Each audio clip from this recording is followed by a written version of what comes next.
Hello, this is Alex from AC Man1's YouTube, and today I'm going to be showing you how to properly care for an iguana. I have a baby, and this is mainly for the baby setup, and I also will teach you how to care for an adult. First thing you'll need is a squirt bottle. I have 32 fluid ounces on. You have to keep your iguana cage very moist. It needs to be from 80 to 100% humidity. I usually keep mine around 85, 90. An easier way to get the humidity up is I keep hibiscus in here. It's alive, and the iguana can just feed off that. And another way is get a cool air humidifier. You don't want to get a warm air one because that will mess them up. The second thing you'll need is proper lighting. The basking spot for an iguana should be from 90 to 110 degrees Fahrenheit. You also need a UVB fluorescent bulb because when you have an iguana captive, they cannot produce vitamin D and their bones will get fragile and break easier. You need a light, like a night light, so they can keep them warm. At night, you're supposed to have the cage from 75 to 90 degrees at night, so you have to keep it pretty warm. Water is very important for your iguana. You need to keep them very hydrated. By missing the cage, it will lick the moisture off of itself, keeping it hydrated. You also have to have fresh water. But besides that, the second most important thing is its food. Right here, I may have put a little too much calcium, but these are collard greens. You can feed it spinach occasionally, and you can also feed it, you don't want to feed it lettuce or iceberg lettuce because all that is water, and it has no nutritional value. Like I said earlier, I used a live hibiscus, but since it's right under these heat lights, you have to keep it very moist. You have to water it daily. Let's see what else. For food, like greens, just everything. Just mainly not spinach or lettuce. High in vitamins and minerals. You're supposed to dust them with calcium powder without D3.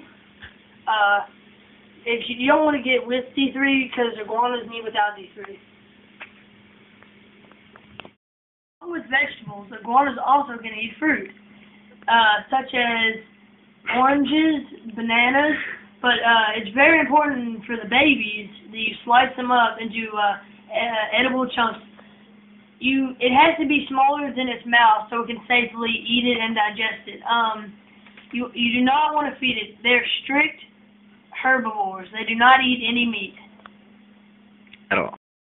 Iguanas are considered to be very dirty animals, but they are very clean also. So I put Reptibark in there. It absorbs moisture, and it clumps together. So for the poop, all you do is scoop it out. I've heard a lot of bad things about heat rocks, how it can burn the iguanas. But I have one in my cage. It's an extra large. But heat rocks, the only time they get really hot is when you keep them in a glass cage. But this is an open-air terrarium, so I don't have to worry about that. It gets no more probably than above maybe like 60 degrees. It's not warm at all. But when it goes to the bathroom on that, I use this disinfecting wipes. You just clean it up because you can't wash it because it's waterproof. It's not waterproof, and you'll shock yourself. Like I said, if it goes to the bathroom in the water, you gotta change it because it can get a disease or something. It's just gotta be fresh all the time.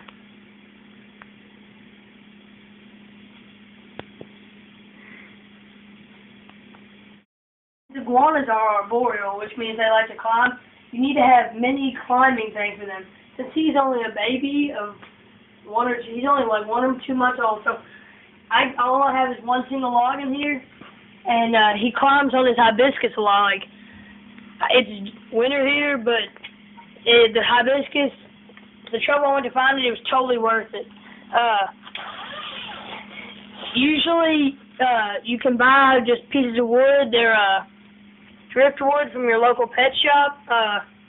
It's not too bad. I think I bought that piece a couple years ago for like $15, and it's a good 2 or 3 feet long.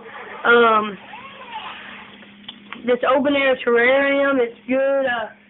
So, like, it doesn't get like claustrophobic, I guess. I'm not saying it is, but it's not so confined. It's more open air. And the final thing is, for adult iguanas, when I bought my iguana, I didn't think you could get out of it, but right now I'm having a turtle living in it, but this is an ideal house for a larger iguana. Probably, they get about 6 feet long from head to tail. This is the ideal size for maybe a 1-year-old to like a 3-year-old. It might be big enough for another one, but see, I made this myself.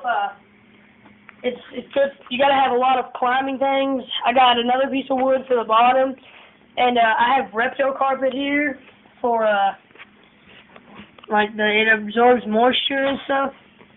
And I think that's it. So if you have any more questions, I'll do another video, and that's it.